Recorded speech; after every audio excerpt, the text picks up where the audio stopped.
Alrighty, yo, what is going on, everybody? It's your boy, Mr. DDG94, here back with another reaction video. Today, we finna react to how Ryan Garcia lost his entire career in one night. All I'm gonna say is this: if you see this nigga in the streets, hands and feet at all on site, hands and feet on site. Like that, nigga. If you see Ryan Garcia, hands and feet on site.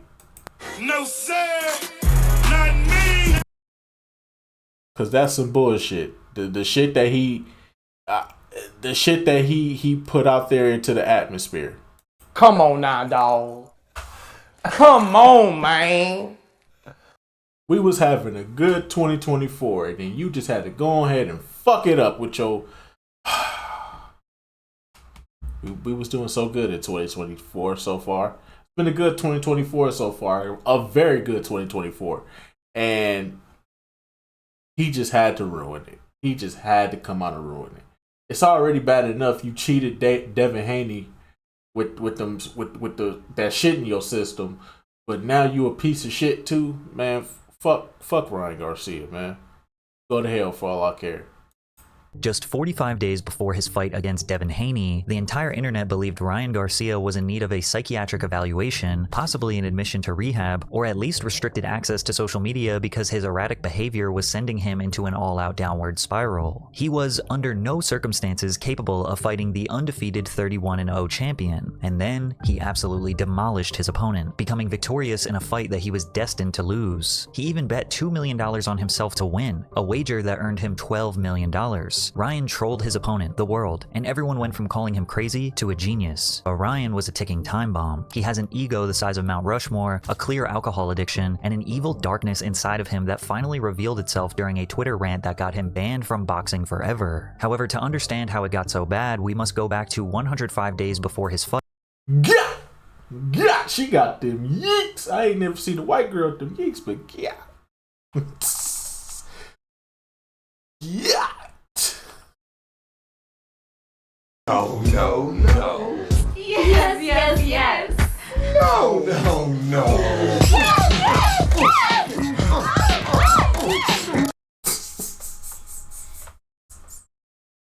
I'm saying though, she got them yeeks on her. She could put a little, might got that thing on her. You know what I'm saying? That thing probably thangin', boy.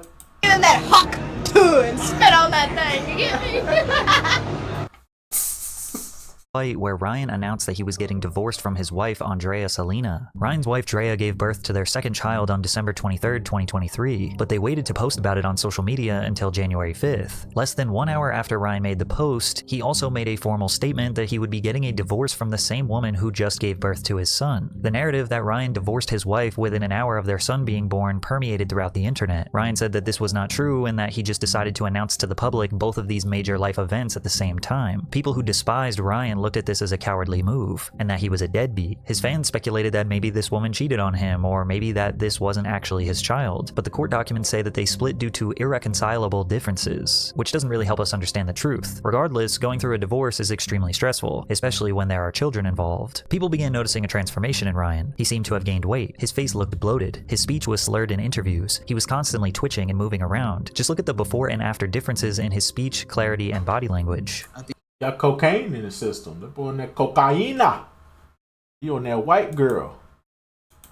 It take bands and it take grand, so tell your man to get like me. Close that door, lift that flow. Man, goddamn, that's what you gon' see. It take bands and it take grand, so tell your man to get like me. Close that door, lift that flow. Man, goddamn, that's what you gon' see. It take bands and it take grand, so tell your man to get like me. Close that door, lift that flow. Man, goddamn, that's what you gon' see. It take. I'm just saying, they got that cocaina in the system, man. That's why that cocaina, a little bit of that, doing that little Tony Montana, man. Never get high on your own supply, man. I think that's the most important thing in my life. That's the thing that keeps me as productive and efficient as I could possibly be, and calm. Because when I'm not fighting, I don't know where to put all this energy. I have so much energy. I have so much thoughts and so much, passion for everything I do. If I don't have a fight, I'm like, what do I do? I mean, it was really the people, like, influencing me like, damn, that hurt. I didn't really care. If I'm going deep down in my heart, like, I don't really care. Like, bro, don't show up. I don't care. In an interview with Ariel Helwani, fans suspected he may have been on substances. You feel confident that you can hang, he's not typically a ground fighter, but obviously... Perfect. Wow. Do you have beef with him? No, I mean, he'd been calling me out for a while. Okay. He called me out first. Ariel trying to have a discussion with a high teenager. Coke, weed, and ego is a hell of a combo for this kid. And at first, this definitely seemed like a stretch. These were probably just some of his haters trying to spread rumors. But less than a week later, his cryptic social media posts raised real concerns. On March 3rd, 2024, a video posted to Ryan's Twitter seemingly reported his death. The caption read, March 3rd, Sunday, 2024, we slit RG throat and threw him in a basket. Nobody will find him. Video is exactly 666 in time. We told you we were coming. The violent message is followed by a series of randomly pressed letters that closes with the sentence, Satan is sitting at the top now, 666. The same video was posted on Instagram with the caption, this is why you don't mess with us at the top, with even more gibberish. Also note that the satanic demon Baphomet is mentioned in the caption. While some people immediately thought he was just trolling to sell the fight, his ex-wife posted a message stating that she was concerned for him. He may seem fine, but he is not. I know in my heart he is being heavily oppressed. This is not a troll. I'm genuinely concerned, and so is all his family members. We are not a part of any of this and we want him to get better, but this is real. Pray for him. Ryan tried to clear the air the next day with this video, but it left people even more confused. I personally wanted just to send out a video to the people that love me and my fans and family that's concerned that I'm okay. I'm not dead. I believe in Jesus. All those are lies. And, they try to put me in jail. They're blocking my cards. I can't access my money. Nobody's hitting me back. I don't know what's going on, but we understood. Who are they? That Who tried this to put him in nigga jail? was clearly lying. 2 years later, Ryan Garcia took to Twitter to claim that he was kidnapped by the higher-up elites and forced to watch the most horrific crime known to man. Hey, bro. All right, talk to us. bro, I don't give a bro. They held me down and they made me watch little kids get raped. I don't give a anymore. I'm not joking, bro. I have proof. Who?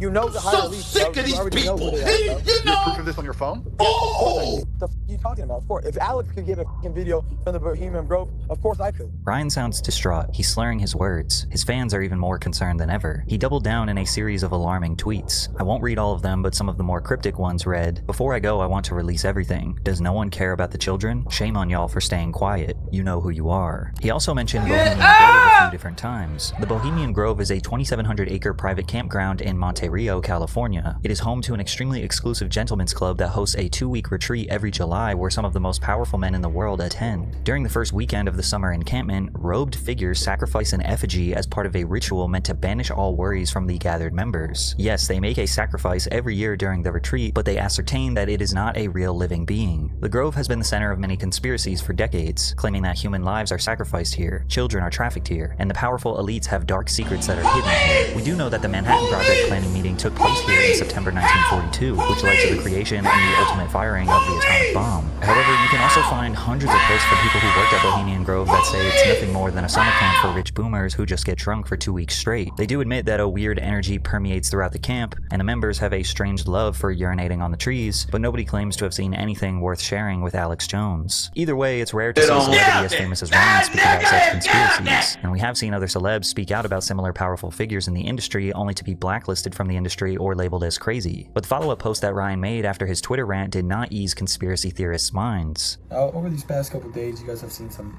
pretty intense things. I understand what they are and I understand what they look like. But I'm coming back to announce I'm not going to speak on any other topic other than boxing, sports, and my fight.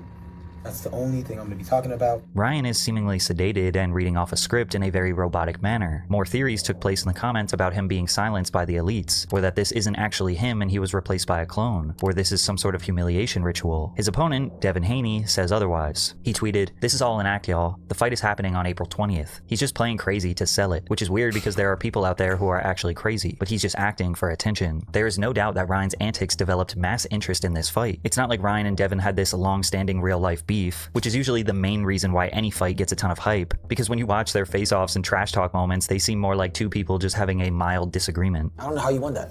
Bro, it's 3. I beat the out Yo, you. you What do did you not, mean? bro. I gave you an 8 count. You did not give me an 8 count. You don't remember that fight in Reno? No, you beat me though. I'll give you that. So how did I get a point taken away and I won? Because you won. You beat me all 3 rounds. Duh. You can still win. Think about it. No, but I got a point taken away. It seemed like every day Ryan was an entirely different person, and even though the conspiracy theories and obscure tweets slowed down, his mental health and potential substance use was still in question. I've been feeling a lot of hurt because I tried myself. I tried my hardest to share all the love that he gave me, and I tried to help out the kids, and I tried my best, and everybody tried to break me down. Rich, poor, sad, happy, mad, I'm the same motherfucker. I'm the same dude that I got big balls. All you have in this life is your balls and your word, and I hang that everybody straight up. At the end of the day, I'm like Scarface. Say hello to my big friend. No little friend, this is a big friend. When I was on the Katy Trail, literally, I was on the, I'm drunk, say less. I was on the Katy Trail, and I told the women, do you support pedophiles? She looked me in the eyes and says, absolutely, with a thumbs up. That is crazy. And yes. Man, this is some bullshit. Yes, I'm running for Who's president. I'm not this even man? kidding. This one, hey, I'm gonna take a toast to all the haters. Empty, drank it all myself. But despite what the internet had to say, Ryan was confident that he would win this fight. He had so much confidence that he did not seem to take his opponent seriously. You might hear me singing one of my songs between the rounds and just like, no. You wanna hear one of my songs? I can just make a new one. NGQ, doing what I do, all white, looking nice, okay, come through. He even showed up to the weigh-ins drinking a beer. Ryan made a deal with Haney's team beforehand that he would pay them $500,000 for every pound overweight he was, which ended up being a bad move because Ryan weighed in at 143 pounds, meaning he owed them $1.5 million, but he honored his deal and paid them the 7 figures. If a boxer comes in overweight, they can technically disqualify him, but Devin Haney insisted that he did not care and the fight should go on. And at any point, did you consider not taking the fight considering he missed weight by over 3?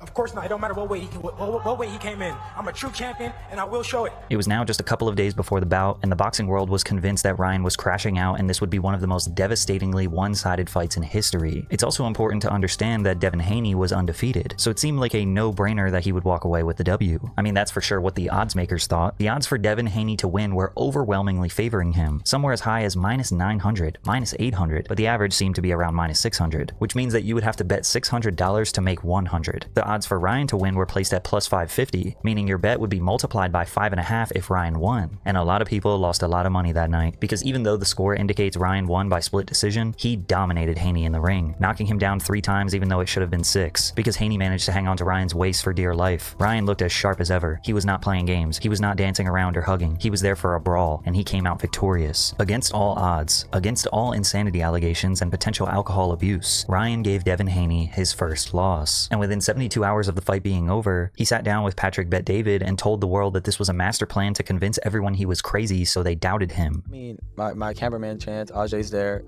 Hey, we have it pre-recorded months ago. What did I say was gonna happen? I said, I'm about to make sure everybody thinks I'm gonna go crazy. I'm gonna do this, I'm gonna do that. Well, it's gonna be called The Great Escape. Like, I have it all documented. I was already planning it, weeks and weeks and months behind. And I was not gonna budge for nobody. It didn't matter if I went on his podcast, anybody's podcast, I was acting like sporadic, like just like crazy. I would go on Your mannerisms, you were just like spaces. I'll do this with my nose. It's just a tick. I had everything but then you make adjustments too. What was real though is at times I did drink a little bit during camp because I like to drink. Ryan claims that basically all of his pre-fight antics were a lie, besides the drinking, which does explain his face being so bloated. But he did tell Jake Paul on a FaceTime call that the beer he drank at the weigh-ins was fake. Yo, do you have extra beer? I could get you one. Alright. You said it was what? It was apple juice and sparkling water. Oh, what do you... Just poured it out and we're like, watch, we're gonna go crazy with this shit. Yeah, I thought it was real. And although faking multiple manic episodes is definitely a twisted way to get attention, he did double down on his advocacy for crimes against children. There's actually really people in the front lines of all this. I'm in contact with them.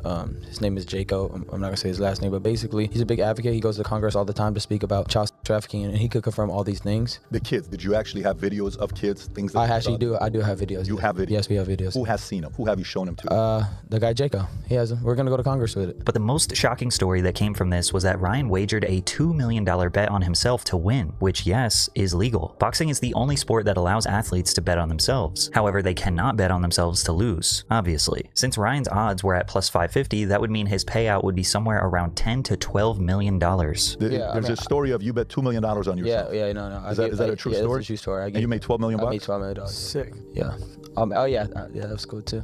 But basically, gave everybody the word to place that bet. I just felt like really disrespected by Vegas. And in my head, I said, this is going to be the biggest loss Vegas ever had in a minute because they're like, I just felt like it was disrespectful. Now, we don't have any proof that Ryan made this bet. He is the same guy who lied about literally everything leading up to this fight, so at this point, it's kind of hard to believe anything he says. But the entire internet did a 180 overnight. No more calling him crazy. Now they were calling him a genius. But just before Ryan could walk away, the genius Victor who played the world and got filthy rich, breaking news hit just days after the fight that Ryan tested positive for performance-enhancing drugs. ESPN reported star boxer Ryan Garcia tested positive for the performance-enhancing substance Ostarine the day before and the day of his upset win over Devin Haney last month. Now, there is a due process that people need to respect when it comes to a fighter testing positive. They have an additional B sample test to essentially double-check the results. These trials take at least a few weeks, sometimes even months, to 100% certify that someone is guilty of doping. However, the very next day after the news broke, Devin Haney went on ESPN to essentially declare Ryan as a cheater. You know, during the build-up, we've seen a lot of interesting things from him. You know, we've seen his character.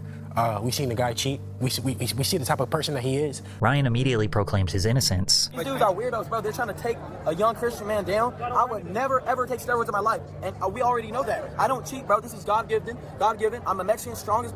What? And when you see what was actually found in his system, you will realize there's an extremely low chance that Ryan was intentionally using these PEDs to gain an advantage. Ostarine is a research chemical, not an FDA-approved drug. It is supposed to enhance lean muscle growth and strength. Victor Conte, who is an extremely controversial sports nutrition expert banned from every sport besides boxing, tweeted, "Fake news is being spewed about the New York State Athletic Commission's chart of allowable limits for PEDs. Ostarine has a 0.1 nanograms per milliliter allowable limit, and Ryan Garcia had 6 nanograms per milliliter reported for 419, which is 60 times over the limit. Although 60 times over sounds like an insane stat, we are talking about micrograms, minuscule amounts of the drug. According to Ostarine's clinical trials, 3 milligrams is where the test shows to actually have an impact on performance. In general, what we see when we dig into the literature is that Ostarine at a dose of about 3 milligrams is kind of where you start to get into the territory of increases in power, something that could be chalked up to useful in sport. Anything below that, you're not really getting, especially as a male,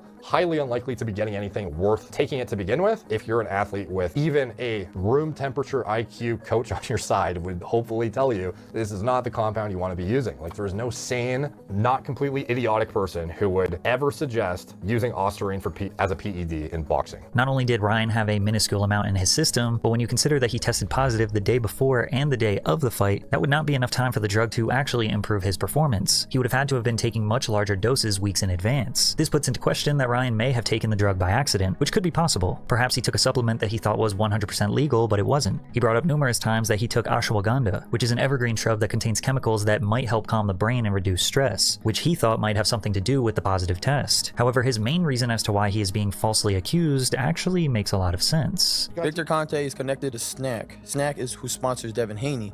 He was known to be a chemist and a biohacker that helped a bunch of base players cheat. He got banned from baseball. Stick with me here for a second because I gotta give a little background. Victor Conte is the founder of the Balco Lab, a business that supplied anabolic steroids to professional athletes and Olympians in the 80s and 90s. Conte developed, with the help of a chemist, his own steroid that was undetectable in athlete testing. After 14 years of doping the biggest athletes in the world, including Barry Bonds, Marion Jones, Jason Giambi, Shane Mosley, just to name a few, Conte was tried and found guilty in 2003 for conspiring to distribute performance-enhancing drugs to more than 30 baseball, football, and track and field stars. After serving just 4 months in prison, he proclaims his innocence to this day. So from 84 all the way until 2000, everything that Balco and Snack did was completely legal, completely clean. No athletes were ever given any sort of performance-enhancing drug. Victor rode the paper-thin line of what is illegal and what is simply a deep understanding and manipulation of the rules his whole career. I know that the anti-doping rules that are in place are so easy for the athletes to beat. It's like taking candy from a baby. Did I feel that I was doing something different than other athletes and coaches and trainers had done throughout the entire history of the Olympic sport? The answer is no. I mean, the whole history of the Olympic Games is just full of corruption, cover-up, performance-enhancing drug use. It's not what the world thinks it is. You got a point. It's a fraud. It's a fraud. Despite Victor's crimes, he got right back into the world of sports nutrition after being released from prison. But this time around, he was claiming to be an anti-doping advocate. He started a new company that is basically the same as Balco called Snack, which is his supplement company that they say has been pioneering the expansion of human potential by utilizing clinical science to drive athletic performance. Snack is a sponsor of Devin Haney, who works one-on-one with Victor Conte. Additionally, Victor has associations with VADA, the Voluntary Anti-Doping Association. VADA is the company that performed the drug test on Ryan. Now, Victor is not not the owner nor founder of VADA, and they claim he has no association with the company, but he is very much an outspoken advocate for them. And I became an outspoken anti-doping advocate in 2005, so I refer my fighters to VADA. That's the extent, of my relationship. Did I introduce Margaret Goodman and Flip Homansky that run VADA to people like Dick Pound, who was the founding chairman of WADA, the World Anti-Doping Agency, and others that helped them be able to do the testing at WADA accredited labs? Yes, I made some introductions, but nothing more than that. So is it suspicious that the guy who literally created steroids that don't show up on drug tests works directly with Ryan's opponent and is a huge advocate with ties to the company that is doing the drug test on Ryan? Well, that's up for you to decide. Ryan Garcia has been served a 1-year ban until April 20th, 2025. His victory was removed from him and ruled as a no contest. Therefore, Devin Haney technically retains his undefeated record. Ryan also had to forfeit his prize earnings of $1.2 million.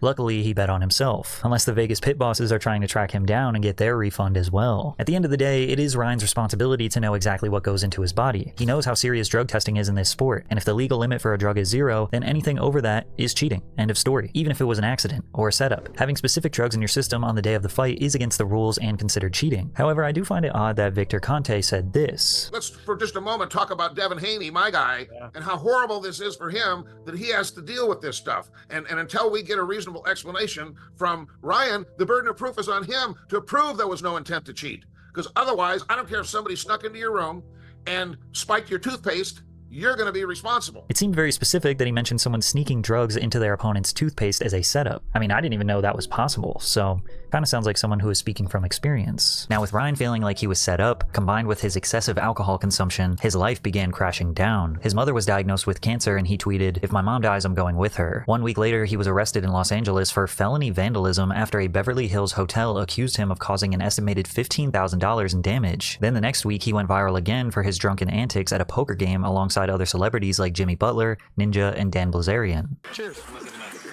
Is he gonna chug that whole thing? All right. Only a diamond would be insane.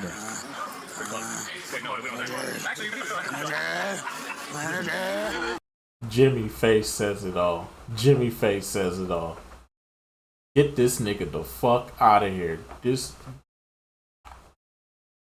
Jimmy Face just said it all right there. Get up! Police! Police! Police! Help! Police! Help! I'm different. It feels great. I love Jesus, and I'm feeling great. Are those pants just falling off? Even if he wanted to give Ryan the benefit of the doubt and see his perspective, he would send out some ridiculous tweet or go on a drunken rant that made you realize no 25-year-old should be acting like this. And on July 4th, 2024, he would officially cross the line. Ryan joined a Twitter space in a drunken stupor and in less than 6 minutes managed to finally do irreversible damage. Niggas are sending niggas to the ER, and y'all niggas worried about other people saying the ER, the hard R, when niggas are saying niggas to the ER. The fact that you're speaking on black crime, which doesn't get speaked about enough, you know what I mean? Because that is a real thing, right? Hey, guess what? I bet y'all hate me. George Floyd. That nigga was a crackhead, bro. He died because he had fentanyl in his system. Hey, let's go bring George Floyd back to life and kill that again. Relax. Hey, okay? Now what? You want to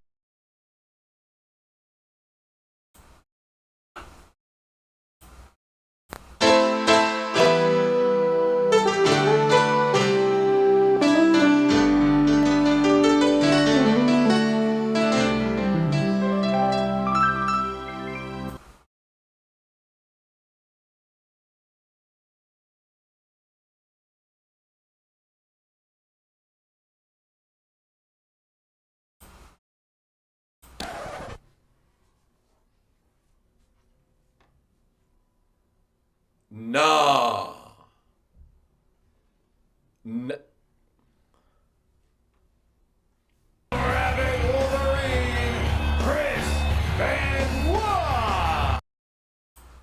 talk about what's going on in the world? You don't even know. Nah, shut the f*** up. Israel You're not or really like that, Palestine. bro. You're a culture vulture. You want to be a Muslim because Muslims support you. You weird, bro. You're like a gay ass fag, bro. Bro, f*** you and Muslims and f*** little kids. Bro, f*** all you motherfuckers, bro. All you Muslim ass, weird ass.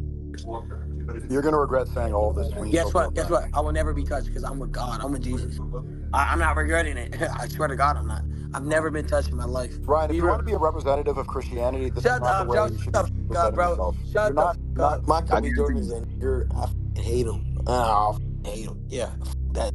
Ryan thought he could just go on the internet and speak without consequences, because that's exactly what he has done for the past few months. But this time he finally said too much, and in less than 24 hours, Ryan Garcia was officially expelled by the World Boxing Council after the president tweeted, "I am hereby expelling Ryan Garcia from any activity with our organization. We reject any form of discrimination. I fear for Ryan's well-being as he has declined multiple attempts for our help with mental health and substance abuse." And if you thought Ryan woke up sober and had a moment of clarity after realizing he let the darkest part of his mind spill out onto the internet, you'd be wrong. And guess what? I'm not apologizing for nothing. You ain't gonna catch me apologizing for nothing. Followed by more empty apology tweets like, "I take all responsibility for my words. I'm misunderstood. I just got a lot of trauma. I struggle with substance abuse and it's hard for me with everything going on. I actually love black people, no cap, which is why I'm actually sad I offended all my black family and friends. Also to the Muslim community and all my homies that are Muslims, my bad." Nobody thought these apologies were sincere. The damage had been done. His own family was forced to make a statement denouncing everything he said. Ryan has been open about his ongoing struggle with mental health over the years, and as a family we are committed to ensuring and encouraging that he receives the necessary help to navigate this very challenging time. His father is now even pleading for him to go to rehab. I would love for him to get some type of therapy when it comes to his drinking. But as long as Ryan has access to social media, he will continue to make posts that just dig a deeper hole for himself and reveal his true intentions. If he does not change his behavior, he will have thrown away his entire life's work and may never step into the ring again.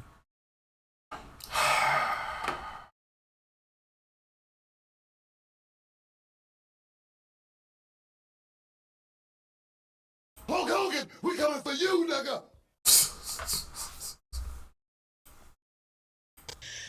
I said, damn, bitch. This is a sick Negro. Is this nigga serious? How, Sway? Take a few to go. You ain't got the answers, man. You ain't got the answers. You ain't got the answers. You ain't got the answers, Sway. Kanye. I've been doing this more than you. Doing what? You ain't got. Come on, chill out. You bro. ain't got the answers. Kanye, you ain't got the answers. I'm asking you. You a ain't been doing the education. Bro.